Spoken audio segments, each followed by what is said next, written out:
The ceremony has started. Where are you? It was my precious daughter's wedding.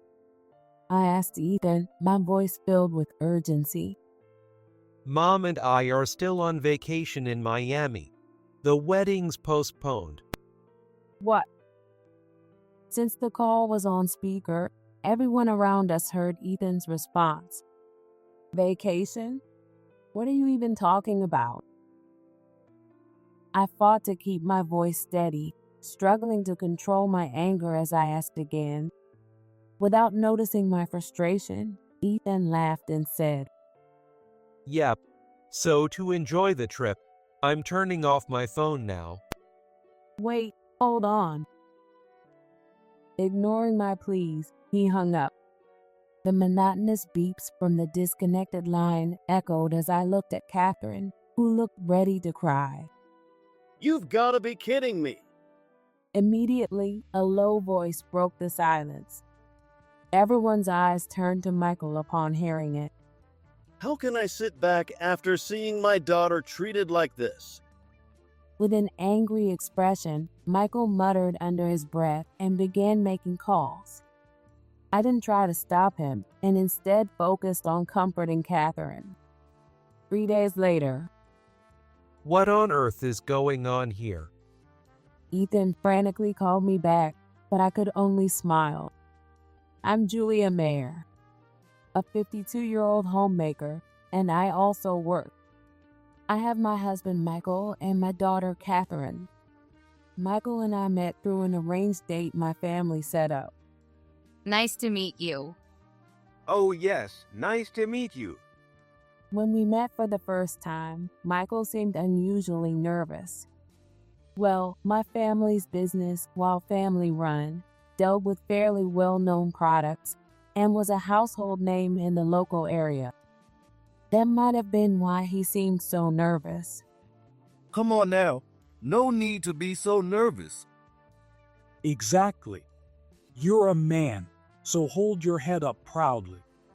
This meeting was organized after my father hit it off with Michael's father, who often came by for business.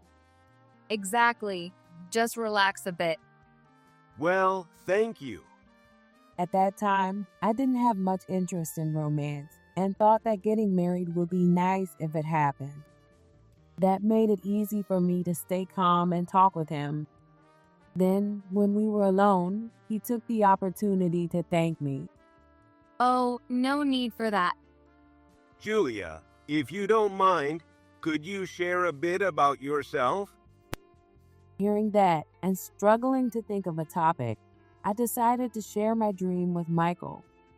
I told him about my desire to become independent from my family and pursue the work I truly love. However, because of the family-run business, my absence would lead to a severe shortage of hands. We want to support your dream, Julia.but. We're so sorry.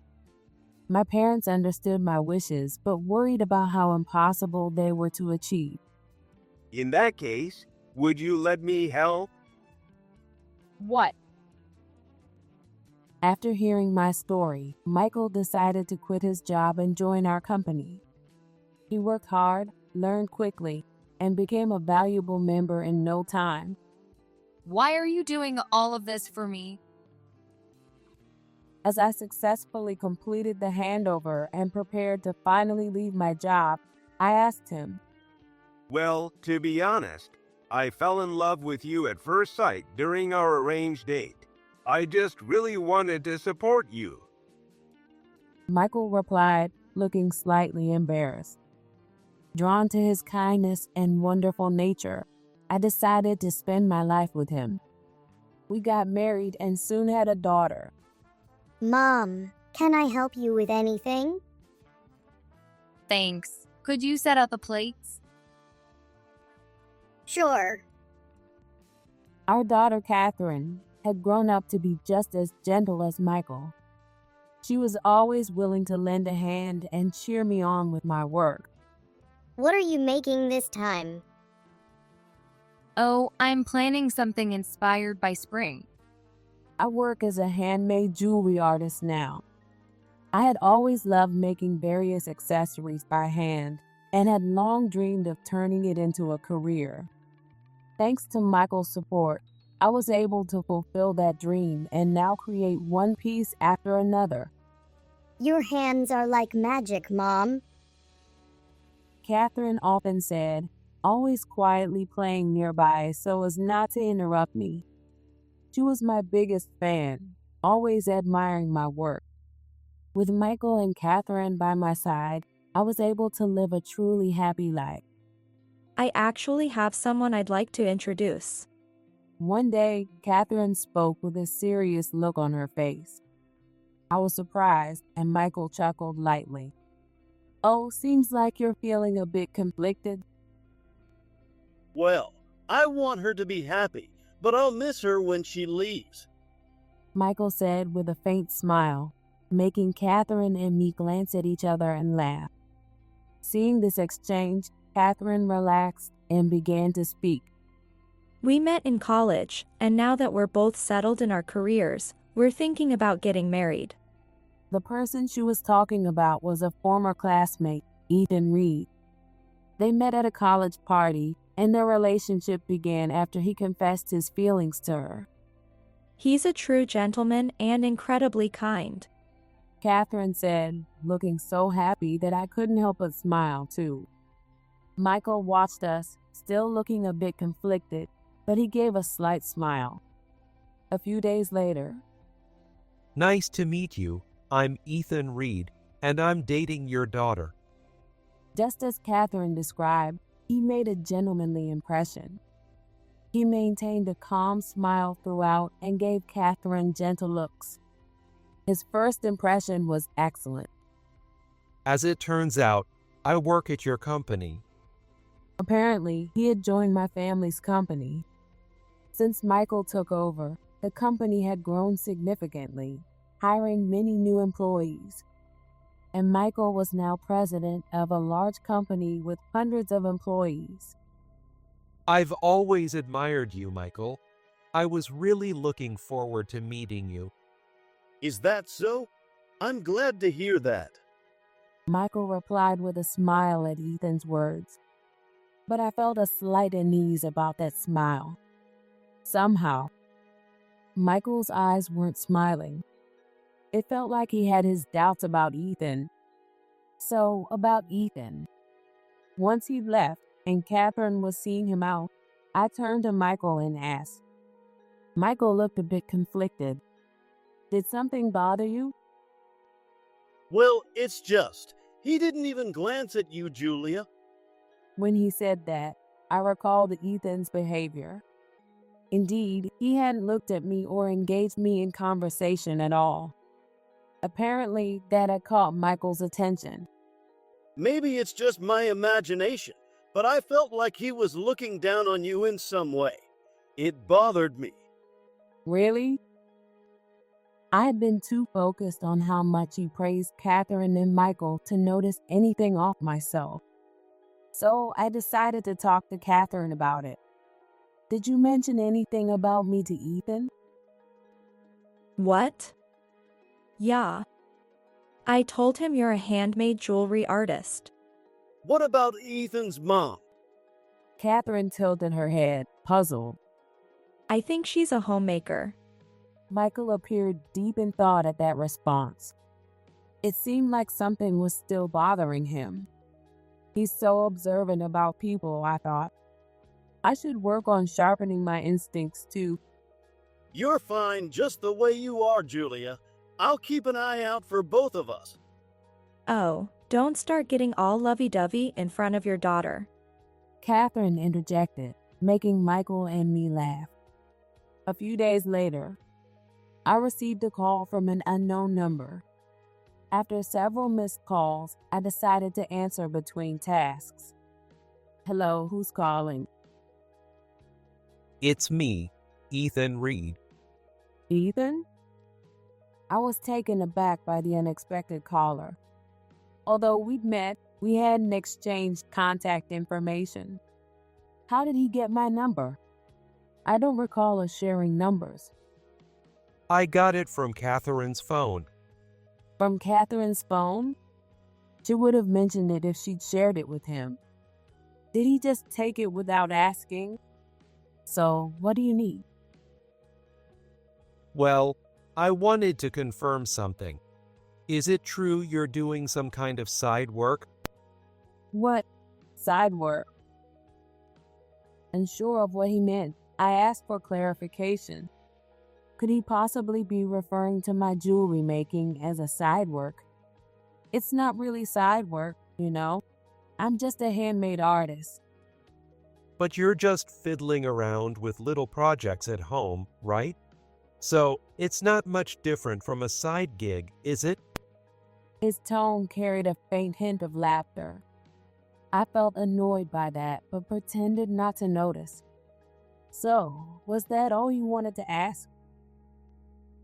Yes, that's it. Your husband's impressive, but you're not much, are you, Julia? That's quite a way to put it. My voice dropped slightly without me even realizing it. Then I heard Ethan laugh. Compared to that, my mother is an amazing woman. Then, for some reason, he started boasting about his mother. He claimed that his mother was perfect at household chores and the only woman he truly respected. What was he trying to accomplish by telling me all this? Deciding I'd had enough, I cut the conversation short. I can see you really care for your mom. Sorry, but I'm in the middle of work, so I'll have to let you go. With that, I quickly ended the call. He's really not what I imagined. Based on Catherine's description and his gentlemanly behavior at our first meeting, I'd assumed he was a respectful person, but that might have only been one side of him. What should I even tell Catherine? From what I could tell, Catherine trusted Ethan completely. Telling her about his true nature might only result in her disbelief. Besides, Catherine had looked so happy when she talked about Ethan.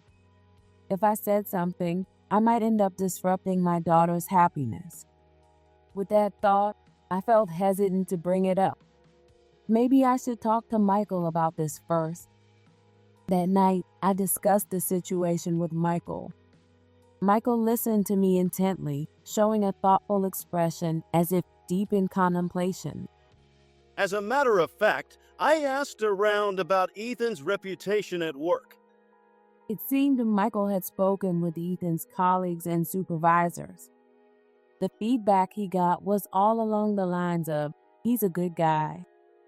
They said he's always willing to do the grunt work and very attentive to those around him. Really? But while I was getting those reports, his junior colleagues looked noticeably uncomfortable. Michael had even spoken with those juniors who responded with, he's a good person, but with a complicated look on their faces. Maybe he has a two-faced personality. He might have perfected his outward image, with only a few people noticing his true nature. Hearing Michael's words, I found myself agreeing. The issue is his marriage to Catherine. Yes, if he truly cares for Catherine and will treat her well, I could tolerate it for her sake. Since Catherine had been dating him since college, it was possible he genuinely cared about her. If he could make Catherine happy, I thought as Michael placed a reassuring hand on my shoulder. If I bring this up, he might hold back a bit. I'll make sure to closely observe if he can really make Catherine happy. Can you wait a little longer? I nodded my agreement. Shortly after, our families gathered for the formal introduction. Nice to meet you. I'm Julia Mayer, Catherine's mother. Pleased to meet you. I'm Susan Reed. I look forward to getting to know you. Ethan's mother, whom I met for the first time at the gathering, had a refined air and a warm smile. Something about her name and mannerisms seemed familiar. I couldn't help but stare at her face. Noticing this, she looked back at me intently. Excuse me, but have we met somewhere before? As I asked, she seemed taken aback and opened her mouth as if to say something. Oh, I don't think so. My mother's always been quite the lady. However, Ethan interrupted her. His words felt as though he was implying that someone of his mother's standing wouldn't have met someone like me, and it was hard to keep a frown from forming on my face. Ethan, that's rude to say. Oh, sorry. I didn't mean it that way. Susan immediately reprimanded Ethan, and he apologized with an embarrassed look on his face. That being said, his eyes betrayed a sense of dissatisfaction. I'm sorry for his behavior. He can still be a bit immature. Oh no, it's all right.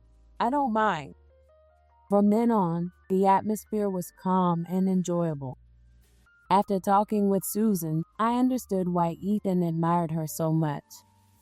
She would gently correct him if he was about to say something inappropriate, adjust the conversation to match the atmosphere, and stay keenly aware of her surroundings.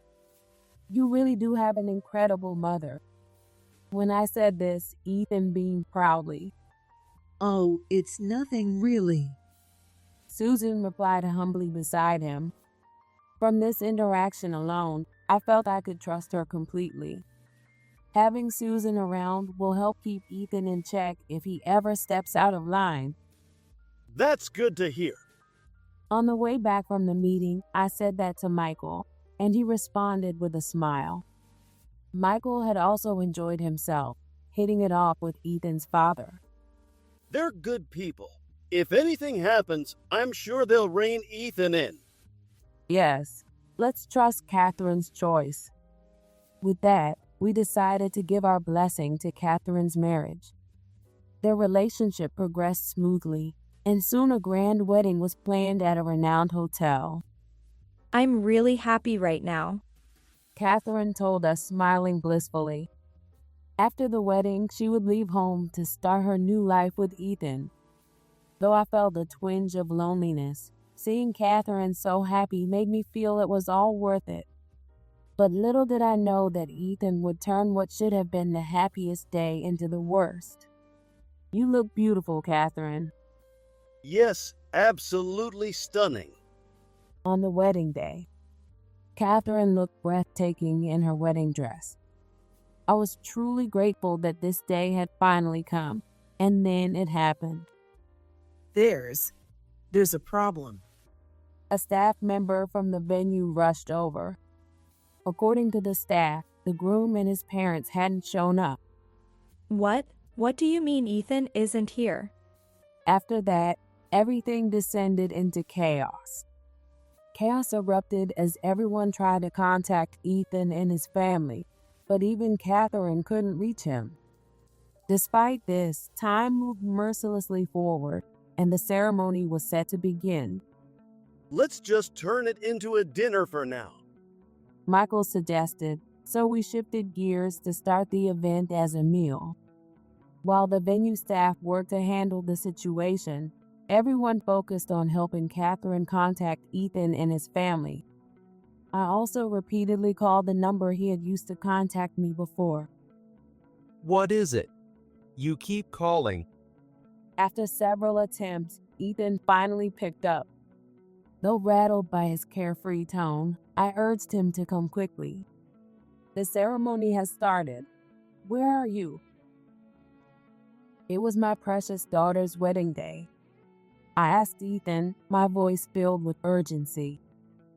Mom and I are still on vacation in Miami. The wedding's postponed. What? Since the call was on speaker, everyone around us heard Ethan's response. Vacation? What are you talking about? Trying to keep my voice steady despite the anger rising within me, I asked him again. Without noticing my frustration, Ethan laughed and said, Yeah, so to enjoy my trip, I'm turning off my phone. Wait, hold on. Ignoring my attempt to stop him, he hung up. As the dial tone beeped in my ear, I looked at Catherine, who was on the verge of tears.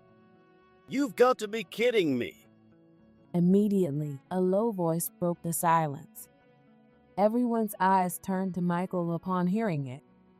Do you think I can stay silent after seeing my daughter treated like this? With an expression filled with anger, Michael began making calls without a moment's hesitation. I didn't try to stop him, focusing instead on comforting Catherine. No one makes Catherine cry and gets away with it. 3 days later, I received a call from that familiar number on my phone. Letting Michael and those nearby know, I picked up. What is going on here? On the other end, Ethan sounded panicked, but I just smiled. You sound awfully rattled. Something the matter? When I got back from my trip, the house had been sold. Oh, and which house might that be?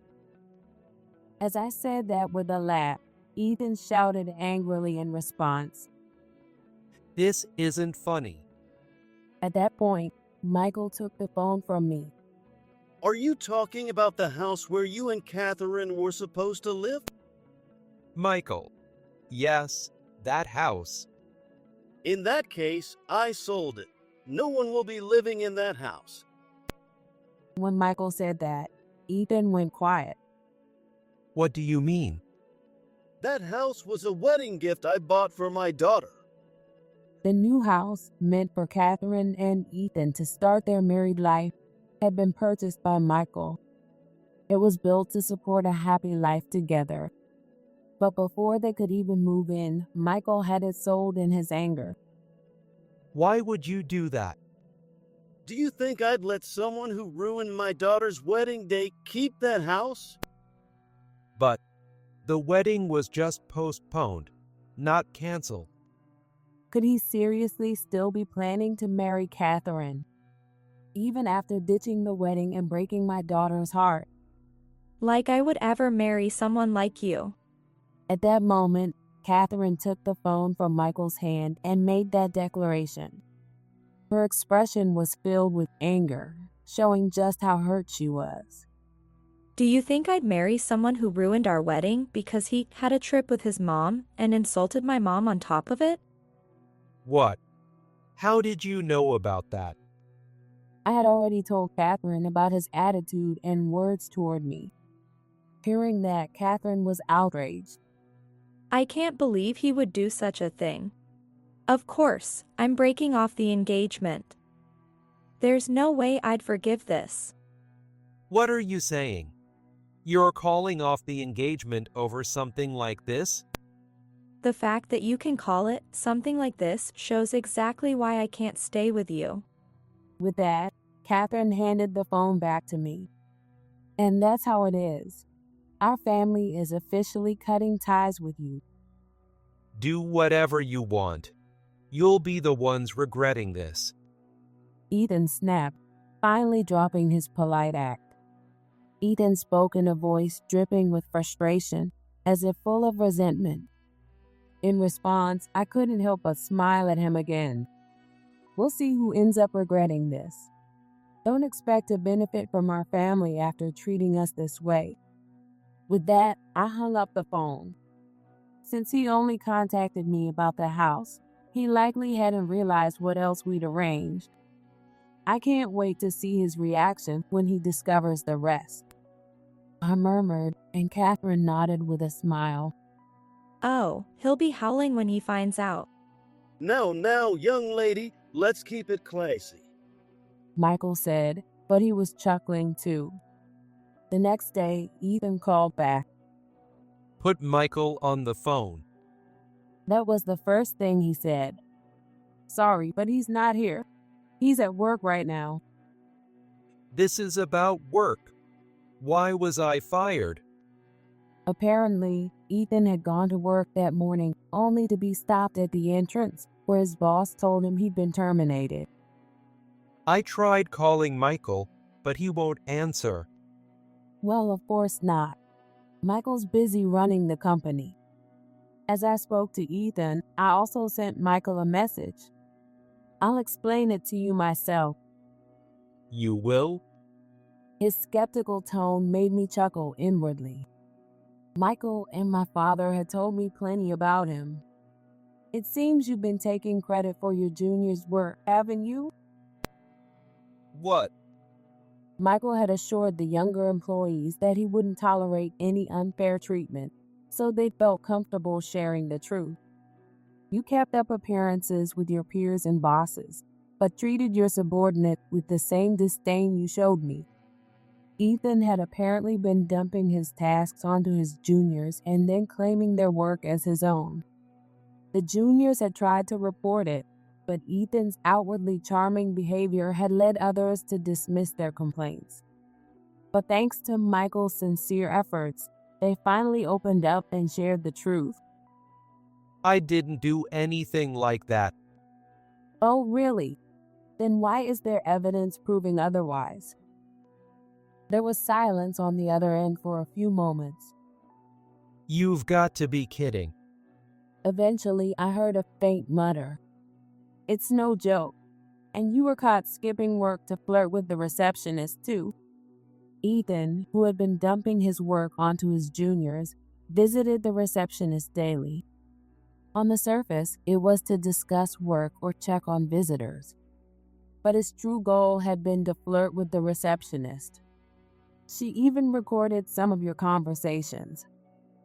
No way. Stealing credit from your juniors, harassing the receptionist, and breaking my daughter's heart. Why would anyone keep you around? At that moment, I heard Michael's voice on the other end. It seemed he'd arrived after I contacted him. This is wrongful termination. If you want to file a claim, go right ahead. Your juniors are planning to file one against you too. What? Ethan's voice sounded stunned. And then he shouted, practically losing control. What the hell? I frowned, hearing Michael's calm voice on the line. We'll discuss it in detail when I get back. Sorry to disturb you at work. I heard Michael's voice, and the call was disconnected. I'm so glad Catherine isn't marrying someone like him. I murmured as I looked at the disconnected call. A few hours later, Michael returned, looking tired. No matter what I said, he kept whining about it being unfair and not his fault. Eventually, his parents came and took him home. Apparently, Susan and her husband had apologized profusely. We're so sorry. Hearing this, I felt a bit puzzled. Susan seems like a reasonable person. Would she really skip her son's wedding to go on vacation?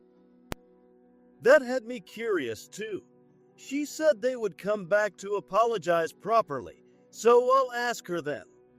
I nodded at his words. My gaze then shifted to Ethan's investigation report lying on the table. My father, furious that his beloved granddaughter had been hurt, had hired a private investigator to look into him. He really has a lot to hide, Michael murmured, glancing at the report. It revealed past relationship issues during Ethan's high school and college years before he met Catherine. Apparently, he'd been quite the player. There were even women who had dropped out of school because of him, and we felt truly relieved that Catherine hadn't ended up marrying him. They're supposed to visit this weekend. Will you be there too, Julia? Yes, of course. With that, we prepared for the weekend. When the weekend arrived, We are truly sorry for everything. Susan and her husband practically dragged Ethan along with them. While his parents offered deep apologies, Ethan wore a dissatisfied expression. Susan, may I ask you something? Yes, what is it? Why did you cancel my daughter's wedding? Susan looked genuinely confused. Cancel? I was told the wedding was postponed due to a scheduling error at the venue. What? Now I was the one taken aback. Noticing my reaction, Susan turned to Ethan, her eyes narrowed. Explain yourself, Ethan. Startled by his mother's stern tone, Ethan, on the verge of tears, began explaining. Apparently, he had long wanted to go on a popular trip to Miami with his beloved parents. He'd struggled to book it due to high demand, but one day, by pure luck, a cancellation appeared for the same day as the wedding. So, I booked it right away and told my parents that the wedding was postponed due to an issue with the venue. Ethan straightened his posture as he spoke, just as I was about to yell at him for his outrageous behavior. You idiot. Susan shouted first. Oh. Ethan let out a small scream in response. I told you not to cause trouble for everyone around you. Susan was furious, scolding Ethan relentlessly. Seeing her like that sparked a memory, and suddenly I remembered. Susan, could you be the same Susan I went to high school with? What? She turned, looking surprised, then her face lit up in recognition. Oh. Then, as if something had clicked, she let out a sound of realization. Julia? Yes, it's been since high school. Susan was my high school classmate. During high school, I attended a private school. At the time, I was part of a close-knit group of friends, and Susan was one of them. Susan, do you want to partner up for the next gym class? Of course. Among our group, she and I were especially close, often spending time together. I admired her graceful demeanor, and she once told me she was glad I always reached out to her, making her feel valued as a friend. Her family were landowners and the wealthiest in our class. Julia's only friends with Susan for the money. I treated her just like any friend, but the others outside our group didn't see it that way. There were times when people outside our close-knit group whispered such rumors about me. But my friends quickly came to my defense, and I stood proudly by Susan as her friend. What are you talking about? Don't insult my friend. Susan was furious at the gossip and scolded the classmates who had been spreading it. Remembering how she defended me back then, I now saw the same determination as she scolded Ethan. I can't believe you're that same Susan. I know, right? I moved away in my sophomore year, so I didn't recognize you at the introduction. Yes, she had moved away during our sophomore year of high school due to her parents' circumstances. We hadn't had a chance to meet since then, which is why we hadn't recognized each other. Now smiling warmly at me, Susan seemed pleased by the realization, while Ethan looked shocked. My mom, a classmate of that woman with a side gig, could she really be that well off? This son of mine, Michael, was the company you're running originally owned by Julia's family? Yes, that's right. I joined as a son-in-law and eventually took over. Ethan's eyes widened even further at those words. It seemed he hadn't known that the company Michael now ran as president had originally been my family's business. You fully deserve to be fired. You're not only ignorant, but also a burden to those around you. At his respected mother's words, Ethan's shoulders slumped in defeat. At last, he accepted his termination and apologized to us. Wait, what are you doing here, Ethan? At that moment, Catherine returned home and found herself face to face with him. Catherine, I'm so sorry. I've learned my lesson. Please reconsider the engagement. Absolutely not. To cut off Ethan's words with a cold tone. Ignoring Ethan, who was on the verge of tears, she turned to us with a smile. Mom, one of my editors wants to interview you. Catherine works for a publishing company and had apparently been talking about me for some time. This led to the idea of featuring me as a handmade artist in an interview. Handmade artist? Yes, I mentioned it before. Mom's a popular handmade artist. It looks like you didn't really listen. She's a far more admirable person than my son. Hearing Catherine's firm response, Ethan finally broke down in tears. Seeing this, his father, Kevin, took him by the arm and led him outside. Go cry somewhere else. You're in the way here. Kevin may be a man of few words, but he always acts when needed. Susan remarked, watching her husband with a gentle expression. It made me wonder how Ethan could have turned out the way he did with such caring parents. Pushing that thought aside, I decided to focus on reconnecting with an old friend. I never expected to meet you here of all places. Me neither. Would you like to exchange contact information? Of course. We spent the rest of the day reminiscing, with our husbands watching over us with warm smiles. A week later. So, what happened to him? We disowned him and kicked him out. Susan, who I'd been in touch with since then, updated me on Ethan's situation. After that, he was kicked out of the house and ended up moving into a rundown apartment. He somehow managed to find a new job. But his pride in having worked at a well-known company led to clashes with his new coworkers, and he eventually quit. Bad rumors spread about him, making it impossible for him to find a stable job. Desperate, he scraped by with odd jobs, but eventually spiraled into gambling due to the stress, accumulating debts.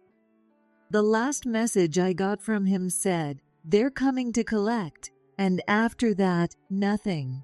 So I assume he's probably been taken by debt collectors by now. Susan muttered, sounding utterly indifferent. With his family cutting him off, jobless and homeless, Ethan disappeared without a trace. Several years later, this time, I'm really going to be happy. Catherine has met a new man and is getting married, determined to find happiness this time. He's the one who supported Catherine through her pain and helped her find the strength to move forward. That's right, be happy. But remember, you can always come to us if you need anything. Absolutely. We're always on your side. Thank you. Catherine smiled blissfully, radiating happiness. Seeing her like that, we exchanged a warm smile, feeling reassured that we had made the right choices all along.